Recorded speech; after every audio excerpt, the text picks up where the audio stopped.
Take two. Oh shit.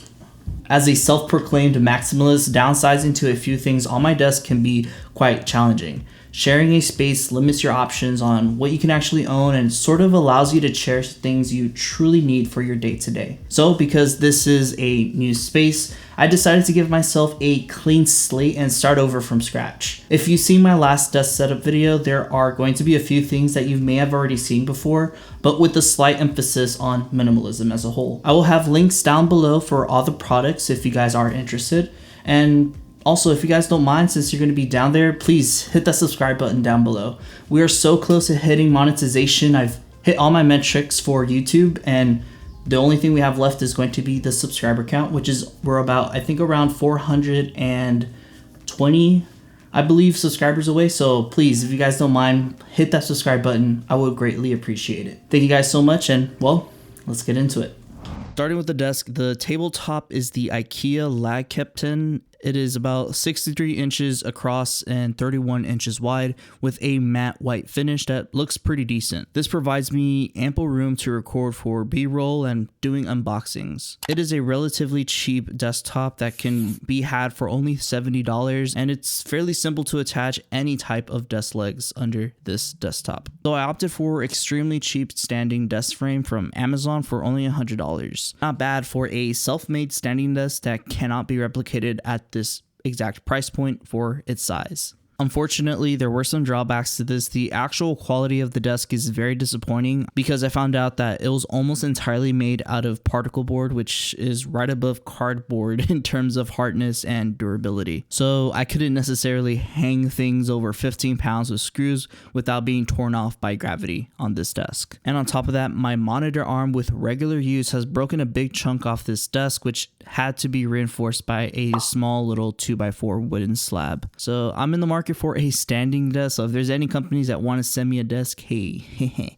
your boy up. My PC is the exact same PC from last desk setup video. I run the Ryzen 9 7900X with a 7800X as the GPU, 32 gigabytes of DDR5 RAM running at 5600 megatransfers per second, and it is cooled with a NZXT Kraken 240 AIO, all on a Asus ROG B650 motherboard. All this inside the Fractal Design Meshify C. I love this case, probably the only thing I probably never upgrade to. The performance of this PC is able to handle high refresh rate gaming at 1440p with ease, and with that 12-core CPU, I can edit without any hiccup. Alright, before you guys go ahead and bash me in the comments about the RGB not syncing, I've had nothing but issues with RGB software itself. I know Signal RGB is a thing, but I simply do not want to deal with RGB at the moment, so that's probably why I just took it out from the top of my desk to the bottom. The PC is sitting below since I wanted to maximize the space above my desk, and on top of that, it looks a little bit too cluttered for the minimal look I was going for. And the cable management is tucked in the back with a cable sleeve and a raceway for the cables to be out of sight. One huge change that came about from my previous setup is switching over to a single monitor setup.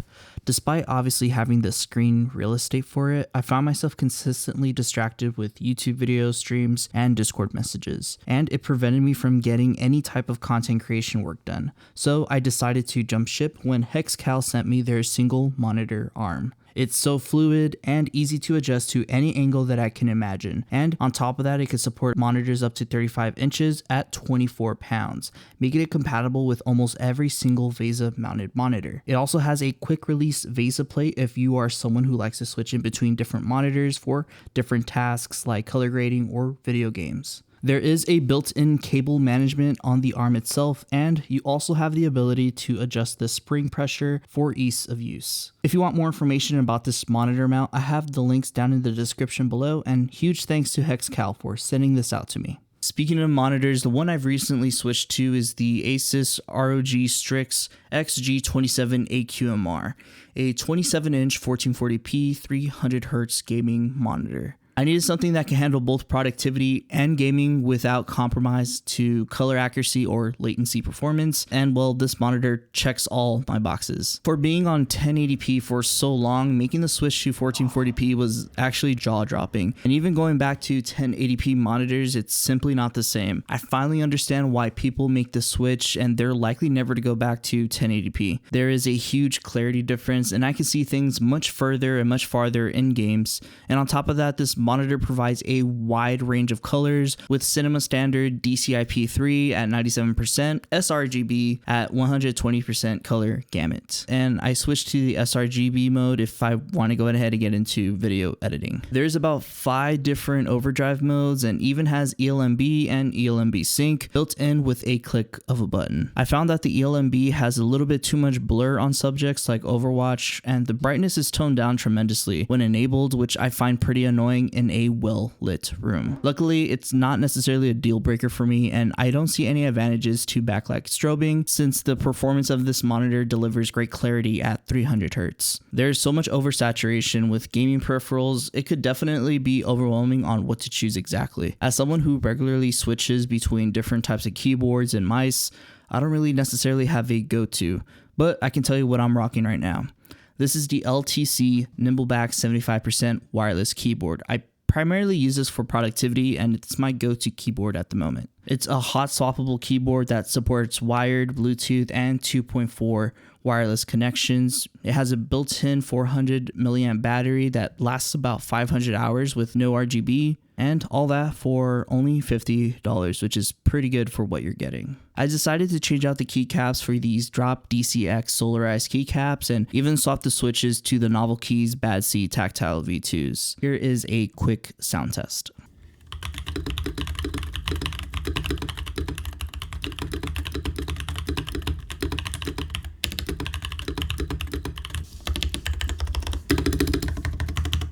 The mousepad is the Godspeed monochrome from Mito Mate the Matte, which matches perfectly with my keyboard theme and the screen background of my monitor. Now, if you know me, I love budget mice and budget keyboards, and well, this is no exception. I'm using the Red Dragon M9 16 Pro 4K gaming mouse and the Aria 65% keyboard with Hall effect switches. Typically, you pay a pretty penny for Hall effect compatible keyboards, but Red Dragon is one of those companies that are looking to change that. I've noticed a substantial difference in movement in games like CS2 and Valorant, which takes advantage of counter strafing. For it being Hall effect, you can adjust the traveled and the actuation point of each switch, and well, I only have that on my WASD keys. Just like the previous keyboard, I swapped these keycaps out for a cleaner set since I'm not too big on RGB at the moment. The M9 16 Pro is weighing in at just 50 grams, and it's a nice matte coat finish that grips pretty nicely with my hands. There's no creaking or flex and virtually almost no pre-travel on any of the switches. It supports up to 4K polling and 2K polling for more battery life, and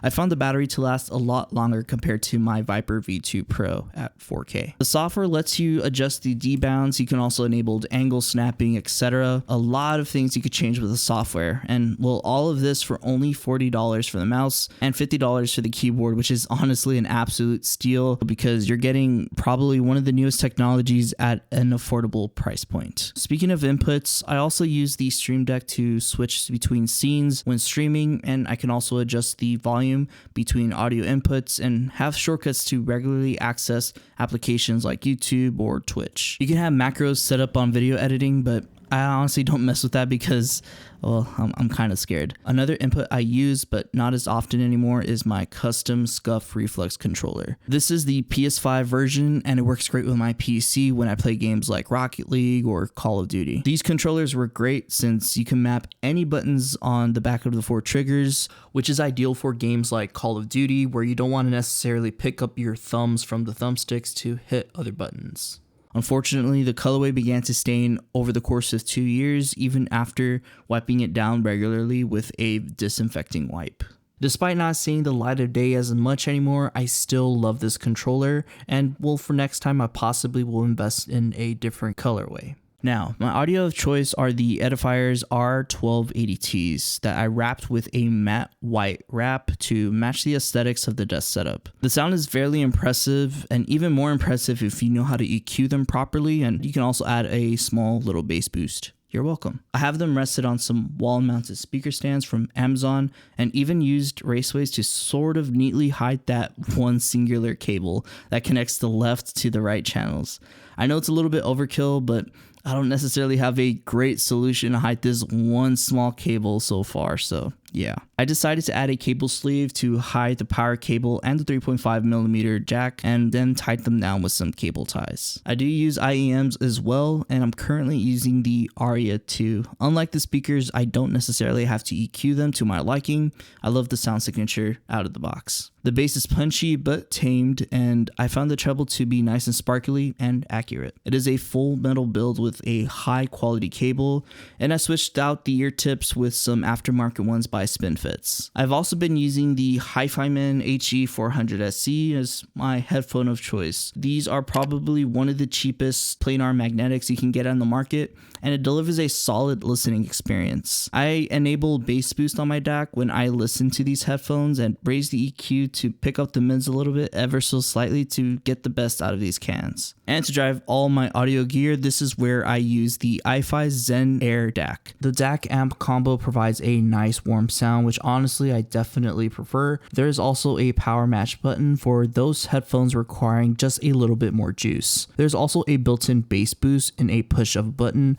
and it actually subtly increases the sub bass and the mid bass ever so slightly without any type of distortion between the mids and the treble. As someone who loves brighter headphones, there's one thing I kind of miss, which is bass, and luckily with the push of button I'm able to activate that bass boost without having any issues with the rest of the sound. If you're wondering what's below my DAC, well, that's my audio interface. It's fairly basic for the most part. It has one input and about 2 outputs, and even has a USB hub if you're wanting to connect directly to your PC. It also has phantom power for condenser microphones and gain control with direct monitoring, which is fairly standard for a lot of audio interfaces around this price point. The microphone I have connected to this is the Audio-Technica AT87-5R. The microphone I use to record all my videos, and actually the one I'm using currently. I've been eyeing this shotgun microphone for a while, and it works perfectly for capturing audio from a few feet away without being in frame when recording YouTube videos. It's a fairly versatile microphone and captures great foliage, spoken word, and even works well if you're closer to it. I found that this microphone works best when it's a few inches off axis away from your mouth, and it works great with game chat and streams as well. I found that this microphone is on the pricier side. However, I feel if you don't buy nice, you buy twice, and with audio, that's one thing that I will never compromise on.